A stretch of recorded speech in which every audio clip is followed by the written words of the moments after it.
नमस्कार। शनिवार की शाम है।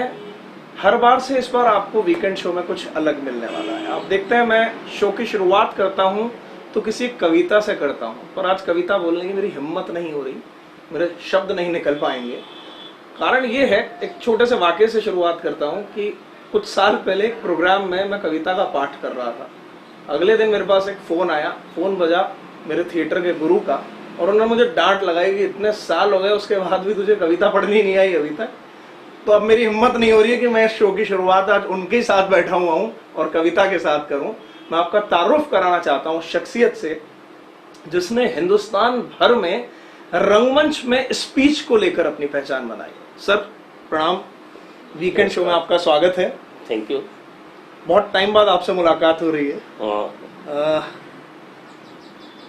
मेरे बचपन के दिन जब मैंने थिएटर की शुरुआत की थी तब से मैं आपको जानता हूँ। आपने मेरी शरारतें भी देखी हैं, मुझे डांटा भी है, फटकारा भी है, बहुत दुलार भी किया है रंगमंच में। मतलब आज अभी मैं जब आपके पास यहाँ आया तो मुझे मेरा बचपन वैसे ताजा हो गया, वही नजर आ रहा था। दो बच्चे यहाँ बैठे हुए थे और आप उन्हें सिखा रहे थे। आज 83 साल की उम्र में भी आपकी वही सतत प्रक्रिया चल रही है, कैसे कर लेते हैं? ऊर्जा तो मुझे इन बच्चों से ही मिलती है, क्योंकि ये लोग चाहते हैं कि वो आए। और जैसे अभी आपने मेरे से कहा कि स्पीच के बारे में कुछ समझता हूँ थोड़ा बहुत, जो कि मैंने सीखा है गंगा प्रसाद माथुर से या HP सक्सेना साहब से। ये एक्चुअली इन लोगों से मैंने जो स्पीच सीखी थी और फिर उसको मैंने डेवलप किया। तो अब मैं ये कोशिश करता हूँ कि इन बच्चों को बोलना सिखाऊँ। और अमूमन होता है क्या है, हम लोग जो एक्टर्स हैं हमारे पास दो चीज़ें हैं, एक हमारा शरीर और एक हमारी आवाज़। तो जब आवाज़, अब आपने नंदलाल शर्मा साहब को देखते हैं, वो आवाज़ के धनी हैं और हम उनकी आवाज़ को फॉलो करते हैं, नंदलाल शर्मा साहब को। तो वो जो चीज़ें हमको लगती है, तो अब आवाज़ जो है इन बच्चों को, मोस्टली बच्चे जो थिएटर कर रहे हैं आज उन्हें पता नहीं है कि आवाज़ कहाँ से आती है। कहते तो सब है कि पेट से बोलो, लेकिन पता नहीं है कि पेट से बोले कैसे। तो अब ये इसलिए जब बच्चों को ये पता लगता है कि सरताज सर जो है वो स्पीच के बारे में बात होती है, यार वो उनसे पूछ करके आओ, या कोई NSD जाने वाला आता है तो वो मेरे पास आता है ये पूछने के लिए कि सर ये डायलॉग्स करवा दीजिए, ये करवा दीजिए। तो मुझे लगता है कि मुझे जब तक हूँ और कुछ कर सकता हूँ तो मैं इनके साथ काम करूँ। ये बच्चे मेरे पास आते रहते हैं, ये मेरे को ऊर्जा देते हैं और मैं इनके साथ काम करूँ। जी सर, मैं जब आपसे पहली बार मिला, मैं थिएटर वर्कशॉप में था, तो आपको देखते ही मेरे जो चेहरा जो सामने आया, मुझे लगा रहा है तो दायरे वाले डॉग साहब हैं। दायरे वो सीरियल था, आज की नई पीढ़ी जो ये शो देख रही है, राजस्थान से जयपुर दूरदर्शन का वो एक ऐसा शो था जो पूरे हिंदुस्तान में बहुत बहुत पॉपुलर हुआ। नंदलाल जी का, जिनका जिक्र अभी सर ने किया, हम एक एपिसोड उनके साथ आप लोगों के बीच कर ही चुके हैं। बड़े बाबू के रूप में उनकी पहचान थी। एक एक किरदार, अजय जैन, नरेंद्र अरोड़ा, नंदलाल जी, आप मतलब एक एक किरदार सड़कों पे निकलते थे तो लोग अरे साहब डॉक्टर साहब जा रहे हैं। दायरे के बारे में कुछ बताएं सर, क्या क्या याद है? दायरे एक अच्छा सीरियल था और बड़ी मेहनत से वो सरीन साहब उसको बना रहे थे। नंदलाल जी भी थे, मैं भी था, और उसके साथ बैठ करके हम लोग बाकायदा डिस्कस किया करते थे। डॉक्टर अलका मेरे साथ थी, वासुदेव जी थे, वासुदेव सिंह साहब थे, और हम सब लोग मिलकर के एक अच्छी टीम बनी हुई थी और बहुत अच्छी मेहनत से करके। और सरीन साहब की समझ अच्छी थी तो वो उसको बड़ी समझदारी से बना रहे थे। आचार्य जी का लिखा हुआ होता था वो, तो कंटेंट भी अच्छा था, तो अच्छा बन गया वो सीरियल। सर आपकी रंग यात्रा कैसे शुरू हुई, कैसे, मतलब वो कौन था? आपने भी सक्सेना साहब का भी नाम लिया, माथुर साहब का भी नाम लिया, स्पीच आप मतलब उन लोगों से, लेकिन रंगमंच पे कौन लेकर आया? रंगमंच पे तो मुझे अपना भाग्य ले आया। अच्छा। जब मैं पढ़ता था तो मैं 48 में गवर्नमेंट हाई स्कूल में था अजमेर में जी। तो वहाँ मैंने एक नाटक किया, हरिकृष्ण प्रेमी का नाटक था, रक्षाबंधन, स्कूल में जी। ये 48 की बात है। फिर मैं छोड़ के यहाँ आ गया, जयपुर आ गया, और फिर मेरी सर्कमस्टांस ऐसे थे कि मैंने 54 में यहाँ नौकरी ज्वाइन कर ली बीमा विभाग में। बीमा विभाग में mister Vishwanathan director of insurance थे और उनको फाइन आर्ट्स का बड़ा शौक था। तो जब मैंने वहाँ पे अगस्त ज्वाइन करी थी, अगस्त में, तो हमने वहाँ पे ज्वाइन करने के बाद एक क्लब बना लिया, बीमा विभाग रिक्रिएशन क्लब। और वहाँ से वो विश्वनाथन साहब को ड्रामे करने का बहुत शौक था।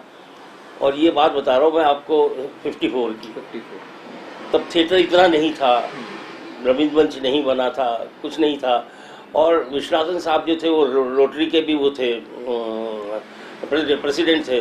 तो जितने भी कोई कल्चरल एक्टिविटीज़ होती थी या गवर्नमेंट की होती थी, कलेक्टर कॉन्फ्रेंस हुई तो मिस्टर विश्वनाथन एक प्ले करवाएं कलेक्टर कॉन्फ्रेंस में, तो कलेक्टर कॉन्फ्रेंस के लिए प्ले कर रहे हैं और वो इंश्योरेंस डिपार्टमेंट करेगा। अच्छा। तो फिर वहाँ हमारे यहाँ ड्रामेटिक एक्टिविटीज़ विश्वनाथन साहब को पसंद होने की वजह से बहुत होती थी, और फिर हमको अब इंटरेस्ट उनके साथ वहाँ क्रिएट हुआ, तो फिर हम चलते रहे वहाँ से।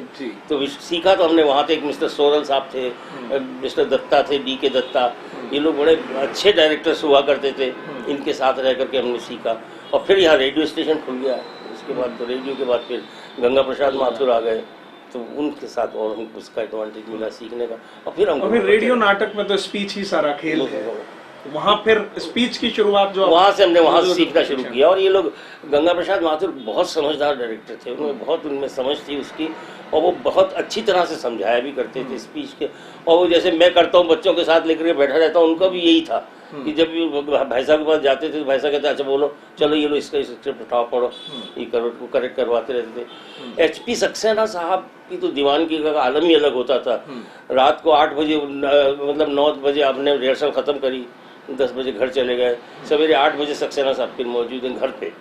साइकिल का ज़माना हुआ करता, साइकिल लेके आ जाते थे। मेरी माँ कहती आ गया तेरा सक्सेना, उठाती थी, पहले उनको चाय का प्याला देती, हमको देती, चलो ये सीन कर लो, तुम्हें डायलॉग कर लो इसको। एक मज़ेदार किस्सा मैं आपको सुनाता हूँ। मेरी शादी हुई थी नई नई, और शादी होकर के मैं अमजद अली साहब का एक प्रोग्राम था, मेरी वाइफ को म्यूज़िक का बड़ा शौक था, वो MA किया हुआ था म्यूज़िक में, तो हमने कहा चलो अमजद अली साहब का प्रोग्राम सुनने चलते हैं रविंद्रगंज पे। तो हम चले गए अपना स्कूटर लेके सजा के, नई शादी हुई थी, पत्नी को लेकर के चले गए। स्कूटर में रख रहा था तो शैली खड़ा था, उसी वहीं पे सक्सेना साहब खड़े थे, एक मैनी साहब थे, बेनी प्रसाद जी थे। सक्सेना साहब मेरे से कह रहे इधर आओ। तो मैंने कहा शैली तू चल करके बैठ, मैंने वाइफ से कहा तुम बैठो, शैली चल रहा है इसके साथ, और एक सीट मेरी भी रोक लेना। वो लोग चले गए। HP सक्सेना साहब हमको ले गए रविंद्रगंज के पीछे, जहाँ आजकल ओपन एयर थिएटर है, वहाँ पे खुली सी जगह हुआ करती थी। उनके साथ हम उस जमाने में एक रणवीर सिंह जी का प्ले था अफसोस हम ना होंगे, वो कर रहे थे। उसका एक डायलॉग उन्होंने मेरे को दिया कि बोलो भैया कि क्या मैं भी शुतुरमुर्ग की तरह अपनी गर्दन जमीन में गाड़ के छुप जाऊं जबकि चारों तरफ लोग मर रहे हैं, ये उनका डायलॉग। बोलो, मैं कहा सर अभी मेरे को ठीक से याद नहीं है। बोलो हम बता रहे आप ये देखिए कि वो मेरे को डायलॉग तब तक करवाते रहे कि प्रोग्राम खत्म हो गया यहाँ पे। अंदर सीट खाली रही, वो खाली रही, और मेरी वाइफ की क्या आलम हुआ होगा, और मैं भुनभुनाया हुआ क्या करूँ। जब खत्म तो उन्होंने बेनी प्रसाद जी ने कहा कि सक्सेना खत्म हो गया प्रोग्राम और ऑडियंस जा रही है वापस। तब हम वहाँ से आए, वापस आकर के स्कूटर उठाया और चल दिए। तब शैली चिल्लाया पीछे से कि इसको तो ले जा अपनी वाइफ को तो यार। मैं मतलब इतना फ्रस्ट्रेटेड था, इतना फ्रस्ट्रेट हो गया था कि हम भूल ही गए कि वो अपनी वाइफ को ले जाना भी भूल गया। अब फिर मैंने उनको लिया और तब हम आए। तो दीवानगी का उन लोगों का यह आलम था, वो ऐसा सिखाते थे कि वो हमारी भी नस नस में घुस गया था, और अब हम वही सब बच्चों को सिखाने की कोशिश करते हैं। सर ये दौर मैं तो कहूँगा कि जिसमें सिखाने वाले ऐसे मिल जाएं और सीखने वाले भी ऐसे मिले कि भाई पत्नी अंदर नई शादी के बाद अंदर बैठी हुई है और एक्टर ये नहीं कह रहा कि साहब अभी नहीं सीखूंगा, अंदर जा रहा हूँ प्रोग्राम सुनने। हिम्मत नहीं थी। हाँ, हिम्मत नहीं हुआ करती थी। अब जो दौर आ गया है, सीखने वाले भी वैसे नहीं रहे, सिखाने वाले भी वैसे नहीं रहे। ये जर्नी जो हम जो मतलब कहते हैं ना, ग्राफ नीचे की तरफ आ गया है, ये क्या कचोटता है कभी? ये बुरा तो लगता ही है। देखिए अब आपने भी जहाँ से शुरू किया होगा, तब आप जवाहर कला केंद्र में आए थे चिल्ड्रन थिएटर में। बिल्कुल। और आपको ये ध्यान होगा कि चिल्ड्रन थिएटर में हम किस तरह से बच्चों को डिसिप्लिन सिखाते थे।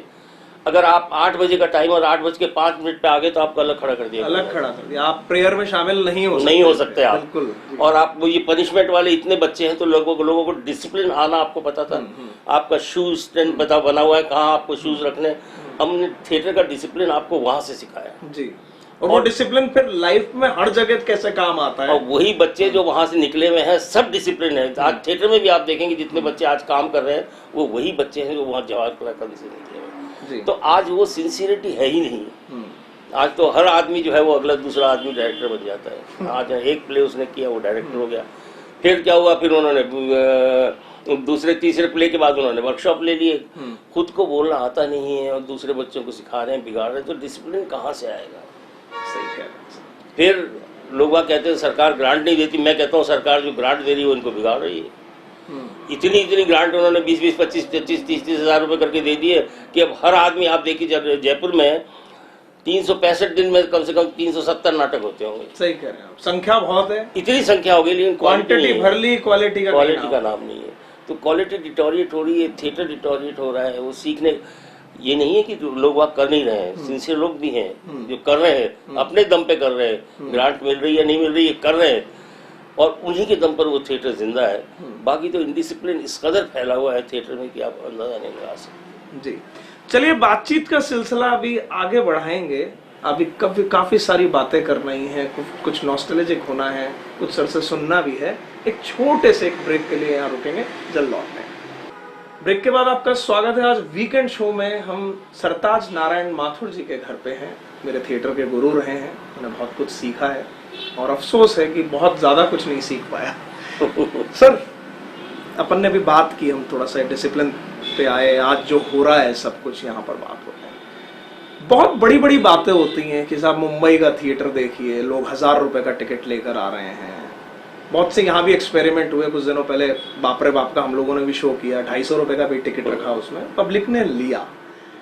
लेकिन एक सवाल ये कि प्रोफेशनलिज्म को टिकट से सब जोड़ा जाता है, लेकिन क्वालिटी वाली चीज से भूल जाते हैं थिएटर में लोग। वो कितना हार्मफुल हो रहा है? जब आदमी, आपने टिकट रख ली, हम अपील करते हैं, हाथ जोड़ते हैं हम सब लोग कि भैया आप टिकट लेकर आइए, लेकिन आए और वो क्वालिटी नहीं दी, तब वो जो ठगा सा महसूस करता है दर्शक, वो कभी आपने क्या महसूस किया? दर्शकों ने आपसे कुछ शेयर किया हो? देखिए, आपको पता है जवाहर कला केंद्र में था, मैं वहाँ रहा 11 साल डायरेक्टर, और मैंने किन ह्यूमिलेशंस में जवाहर कला केंद्र छोड़ा। वो इसलिए छोड़ा कि मेरे रंगकर्मी साथी मेरे पीछे लग गए थे और वो नहीं चाहते थे कि मैं करूं, और वो इसलिए नहीं चाहते थे क्योंकि मैं इस क्वालिटी को मेंटेन करने की कोशिश करता था जी। फ्राइडे थिएटर मैंने वहाँ पे शुरू किया था, और फ्राइडे थिएटर की ये आलम हो गया था कि हर फ्राइडे को आपका हाउस जो है वो हाउसफुल का कॉन्सेप्ट जवाहर कला केंद्र का फ्राइडे थिएटर ने टिकट लेकर आ रही है ऑडियंस देखा। और वो तब किया कि ऑडियंस को ये पता था कि आप जवाहर कला केंद्र में जाएंगे, आपको एक क्वालिटी प्रोडक्शन देखने को मिलेगा। जब ये फोर्स किया जाता कि जो अच्छे प्रोडक्शंस नहीं है उनको भी आप करवाइए, तब हम उनके साथ समझौता जब नहीं करते थे तो लोग हमारे से दुश्मनी क्रिएट करते थे, और इस वजह से वो हमने उसको मेरे को वहाँ से छोड़ना पड़ा, और इसी वजह से जवाहर कला केंद्र ने इसको यहाँ से हटा दिया, फ्राइडे थिएटर को यहाँ बंद कर दिया। वरना अगर आप क्वालिटी प्रोडक्शन देंगे तो लोग आप टिकट लेके अपने आप आते हैं। और वही नहीं, नाटक में एक और बात है, हम लोग जो शाम को 6 बजे 7 बजे का शो करते हैं, उस वक्त ज्यादातर आदमी जो नाटक का शौकीन है फ्री नहीं होता है। बिजनेसमैन दुकान अपनी 8 साढ़े 8 बजे बंद करके आता है, इतने सारे पैसे लेकर के आता है, क्या करे, कौन से एंटरटेनमेंट में जाए, या तो सिनेमा चला जाए या कहीं तो भटक जाए। तो हमने, आपको याद होगा, सैटरडे नाइट थिएटर शुरू किया था, और जो नाटक हम 20 रुपए की टिकट से करते थे शाम को, वो 50 रुपए की टिकट से करते थे। उसमें ज्यादा ऑडियंस आती थी क्योंकि उनके पसंद की मिलती थी, और वो कहते थे कि हमारे को इससे बढ़िया एंटरटेनमेंट कहीं मिलता ही नहीं। तो वो टिकट ले लेकर के लोगों को देखे कि इतनी आदत पड़ गई थी, लेकिन हालत वो मतलब कंडीशन यही थी कि आपका थिएटर क्वालिटी वाइज होना चाहिए। अब हम उस क्वालिटी को डिटोरिएट करते जा रहे हैं और कोशिश कर रहे हैं कि दर्शक आए टिकट लेके, तो कैसे आएगा? नहीं आएगा। तो वो आपको रखना पड़ेगा, क्वालिटी को कहीं ना कहीं मेंटेन करना पड़ेगा, और तभी थिएटर चलेगा। जी, आपने जिक्र किया अभी आपकी रंगकर्मी साथियों ने ही जिस तरीके से वो एक मुहिम 11-12 साल पहले चलाई थी, मैंने एक जगह एक आर्टिकल भी लिखा था एक एडिट पेज पे, उसमें ये जिक्र किया था कि वो हम लोगों की उस वक्त की भूल थी। मैं भी था एक दिन का आमरण अनशन, वो आमरण तो नहीं, क्रमिक अनशन पर बैठे थे, एक दिन मैं भी बैठा था, लेकिन उसमें हासिल ये हुआ कि एक काम करते हुए आदमी को हमने वहां से, और दूसरा कोई आया नहीं। और यही 11 साल बाद भी हमने ये पूरा भी क्रम देखा। हमने संदीप जी की डेथ पे भी हमने एक एपिसोड किया था वीकेंड शो में। संदीप मदान, काफी कुछ पूरा, मतलब उनके बारे में तो जो चीज देखी, जो उनकी डेथ के बाद बहुत से लोगों ने फेसबुक लाइव किए, कई सेलिब्रिटीज ने किए, और उन्होंने ये कहा कि हम उन्हें नहीं जानते थे, लेकिन किस तरीके से जयपुर और राजस्थान से लोग उनको याद कर रहे हैं, तो हमें लग रहा है कि हम संदीप मदान से क्यों नहीं मिले। कहीं ना कहीं हमने ये देखा उनके जाने से पहले भी, हालांकि चीज़ों को रिलेट किया जाना कितना मुनासिब है ये नहीं कह सकते, लेकिन वहां भी वही सारी यूनियन बाजी ये सब ये चल रहे थे, जबकि यूनियंस इसलिए हो कि भाई थिएटर क्वालिटी सुधरे। क्या क्या सोचते हैं साहब? आप थोड़े व्यथित भी थे, हमने शो में भी ये बात की थी उस वक्त जब ये सारी चीजें हुई। संदीप से मेरा बहुत लंबा संपर्क रहा, क्योंकि मैंने 93 में जवाहर कला के ज्वाइन किया था और उसके 1-2 साल बाद हमने संदीप को अपॉइंट किया था। वो मेरा प्रोग्राम ऑफिसर था and he was a gem of a person. इतना अच्छा वर्कर था, इतना अच्छा आर्टिस्ट था। वो वहाँ पे आने से पहले भी मेरे साथ प्लेज में एक्ट करता रहा। लाइटिंग की उसे बहुत अच्छी जानकारी थी और ही वॉज ए लवेबल पर्सन। और उसने चिल्ड्रन थिएटर के अंदर काम किया लगातार, मेरे साथ 11 साल मेरे साथ काम किया उसने, 9 साल, और बाकी वो करता रहा। तो कम से कम उसने 10,000 बच्चे निकाले हैं ट्रेन करके और 10,000 डिसिप्लिन रंगकर्मी निकाले, जितने भी उसमें से निकले होंगे या वो लाइफ के जिस फील्ड में भी गए। जवाहर कला केंद्र में आपको भी पता है कि हम कभी भी नहीं कहते थे कि एक्टर बना रहे हैं, आप इस फील्ड में आए, कोई किसी फील्ड में गया, कोई इंजीनियरिंग में गया, कोई डॉक्टर में गया, कोई आर्मी में गया, सब लोग, लेकिन डिसिप्लिन हमने वहाँ सिखाया था और संदीप ने वही सब करता रहता था। और वो भी वही जिस बात का शिकार मैं हुआ उसका संदीप था कि आप जहाँ जिसको भी आप रंगकर्मी को नहीं ना कर देते हैं वो वही आपका दुश्मन, वो आपका दुश्मन हो जाता है। उसे लगता है कि बाकी सबको दे रहे हैं, हाँ कर रहे हैं, हम पार्शलिटी कर रहे हैं, जबकि हमारा कोई इंटरेस्ट नहीं है। सब एक ही हुआ करते थे। संदीप के लिए भी सब लोग वही थे, सभी रंगकर्मी थे और वो उसका ये होता था कि बेस्ट जो है वो करवाए। वो जब वो बेस्ट करवाएगा तभी टिकट लेकर के आदमी इसका थिएटर देखने के लिए आएगा, वरना नहीं आएगा। और तभी आपकी जो इंस्टीट्यूशन में आप काम कर रहे हैं उसकी रेपुटेशन रहेगी और वो रेपुटेशन जब रहेगी तभी आपकी इंस्टीट्यूट अच्छी मानी जाएगी कि ये जवाहर कला केंद्र अच्छा इंस्टीट्यूशन है। चलिए सर, आपके पुराने दिनों पे लौटते हैं, उस वक्त रंगमंच के दिनों पे वापस आते हैं। कोई ऐसा यादगार किस्सा जैसे आपने पहले वो सुनाया कि जब आप शादी के बाद पहुंचे थे, ऐसा जब कोई बहुत भयंकर आपको डांट पड़ी हो? मैं इसलिए पूछ रहा हूँ, आपने मेरे को बहुत बार डांटा है।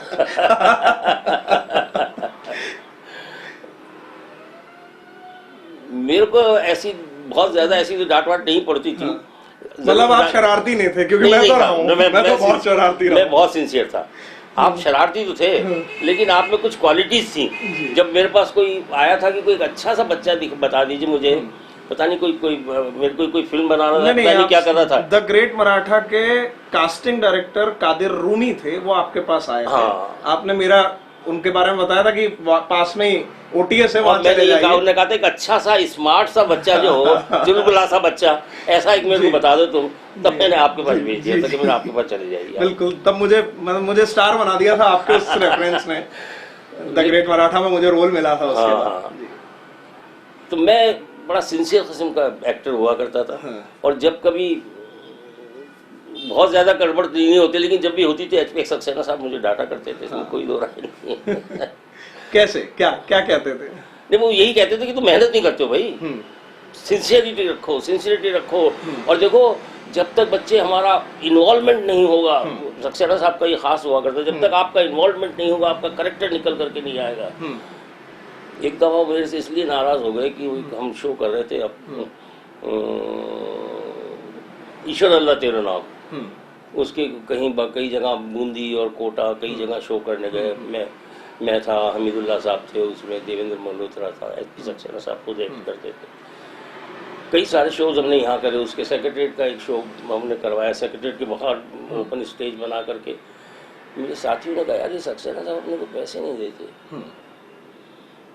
तो हमने कहा यार मांग लो, कह दो कि नहीं हम तो नहीं कहेंगे यार, तेरे तो बड़े चाहते, तेरे को तो बड़ा प्यार करते थे, तो एक दिन कह दो। तो मैंने बेवकूफ़ी में अपने जो था मैंने एक दिन कह दिया उसे कि सर ये इतने पैसे मिलते तो हम लोगों को भी कुछ मिलना चाहिए। अच्छा मिलना चाहिए, चले गए। अगले दिन सवेरे वो 11 बजे मेरे पास ऑफिस में आ गए। मैं बीमा विभाग में नौकरी करता था। वो साइकिल पे अपने आ गए, उन्होंने 20 रुपए का नोट मेरे को दिया कि ये लीजिए आपके पैसे और अब आपका हिसाब क्लियर हो गया। उसके बाद उन्होंने मेरे को कभी कास्ट नहीं किया, मैं उनके हर प्ले में हीरो हुआ करता था। ओह, अरे इतनी बड़ी डांट पड़ी मुझे। वो आज तक याद आती होगी कि यार वो तो एक गलती, एक बेवकूफी कहेंगे उसे। और ये मैं अपने बच्चों से कहता हूँ कि बेटा पैसे को लेकर के अपने जो डायरेक्टर्स या प्रोड्यूसर जो है उनसे ज्यादा झकझक मत करना, वो अच्छा नहीं रहेगा तुम्हारे हित में। मैं भुगत चुका हूँ। चलिए अभी एक छोटे से ब्रेक के लिए यहाँ रुकते हैं। सरताज सर से बातों का सिलसिला भी आगे भी जारी रखेंगे, बने रहिए हमारे साथ। ब्रेक के बाद आपका स्वागत है वीकेंड शो में। सरताज सर से बातचीत चल रही है। हजारों लाखों बच्चे रंगकर्मी अपनी स्पीच सुधारने का जब भी बात आती है तो सरताज सर को याद करते हैं। लेकिन सर स्पीच के सवाल पे मैं बाद में आऊंगा, कुछ सुनने का मन है। आप जिस, हालांकि कहते हैं कि जात ना पूछो साधु की, रंगकर्मी की कोई जात नहीं होती, हमने रंगमंच में सीखा है, लेकिन फिर भी अगर सरनेम माथुर है तो आप लोगों के परिवार में म्यूजिक को बड़ा वो दिया जाता है, कुछ सुनना चाहूंगा। वो तो है, म्यूजिक का हम लोगों में रहता है रिवाज, हम लोग गाना बजाना चलता रहता है, लेकिन मैं थिएटर में म्यूजिक को सबसे ज्यादा इम्पोर्टेंट मानता हूँ जी। मेरी जितनी भी वर्कशॉप्स होती हैं और जिसमें मैं अपनी वॉइस एंड स्पीच पे जब बच्चों को काम करवाता हूँ तो उनको 45 मिनट से क्लास म्यूजिक की होती है जी, जिसमें मैं उनको म्यूजिक के जितने सारे गामा से लेकर के और बहुत सारे इनके तोड़े वोड़े सब सिखाता हूँ उनको और तब करता हूँ। तो चलिए आपको सुनाता हूँ कैसे। आहट से कोई आए तो लगता है कि तुम हो, साया कोई लहराए तो लगता है कि तुम हो, आहट से कोई आए तो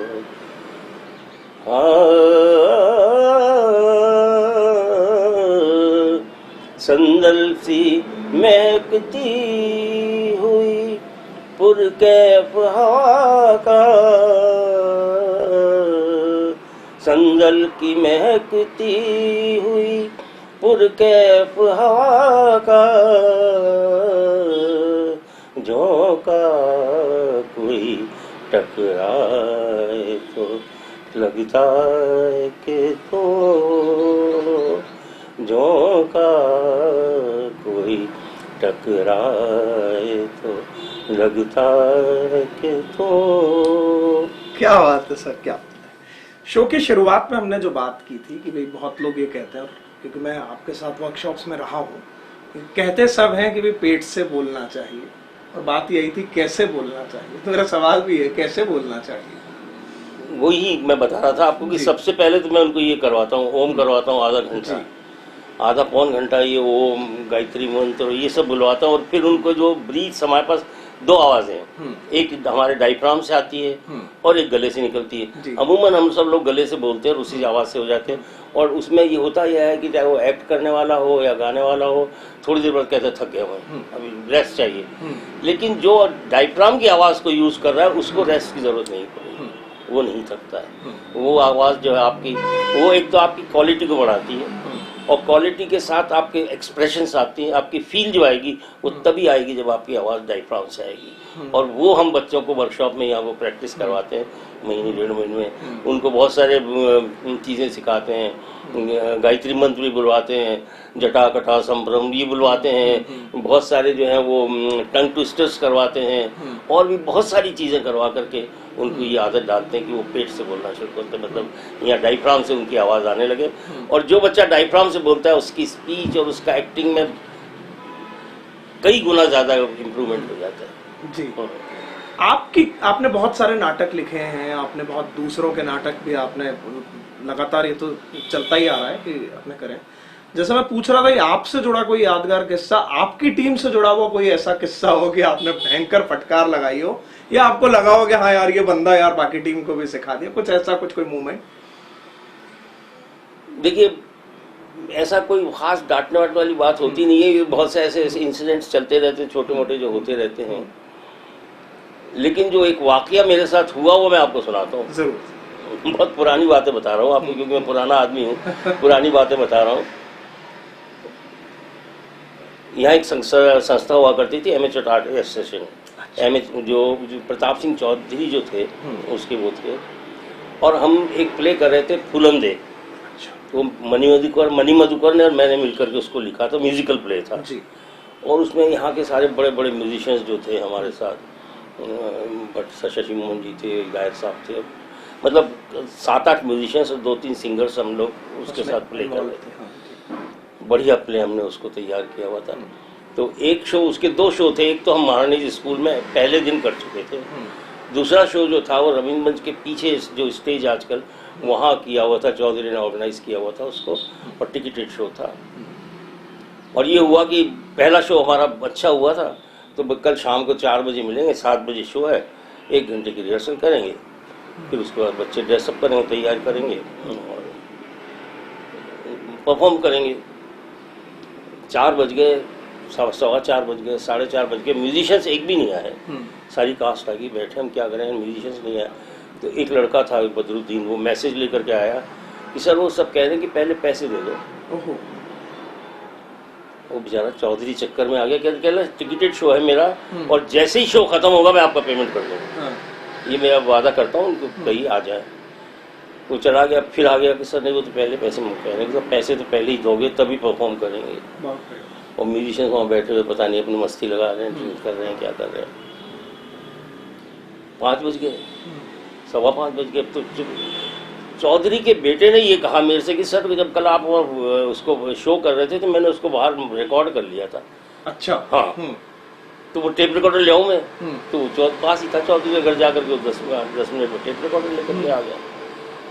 मैं उसको सुना तो उसके मेरा काम चल गया। शैली और सुमन माथुर जो थे ये 2 नरेटर्स थे, तो मैंने उनको लेकर के और उस टेप रिकॉर्डर के बेसिस पे मैंने उसको शो की रिहर्सल करवाई सबको, और करके और ये लोग वहाँ बैठे इंतजार करते रहे कि अब बुलाया आएगा। यहाँ 7 बजे शो हो गया, टिकट लोग बाग आ गए यहाँ से, और जब जाकर के वापस खत्म होने के बाद जाने लगे तब फिर वो वहाँ से यहाँ आएंगे। ऐसी क्या बात थी सर आपने करवा दिया?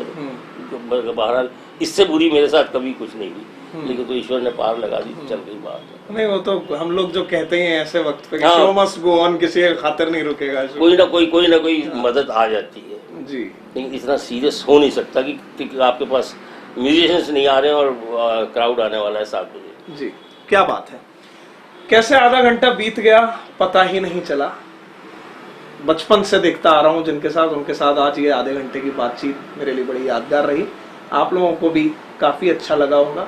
चलते चलते सरताज नारायण माथुर जी की ही एक नाटक के ब्रोशर में इनका जो निर्देश किया था उसकी एक लाइन मुझे भी याद आ रही है कि नाटक हम सब करते हैं, आप हम सब, जिंदगी में कोई भी व्यक्ति ऐसा है ही नहीं जो नाटक ना करता हो। तभी तो देखिए कहीं भी घर में, परिवार में, छोटे बच्चे को देख के, बड़े को देख के हम सब कह देते हैं नाटक कर रहा है। तो नाटक करते रहिए, यही जीवन है। आज के वीकेंड शो में बस इतना ही। अपना ख्याल रखिएगा, अपनों का ख्याल रखिएगा और किसी अजनबी की मदद जरूर कीजिएगा। नमस्कार।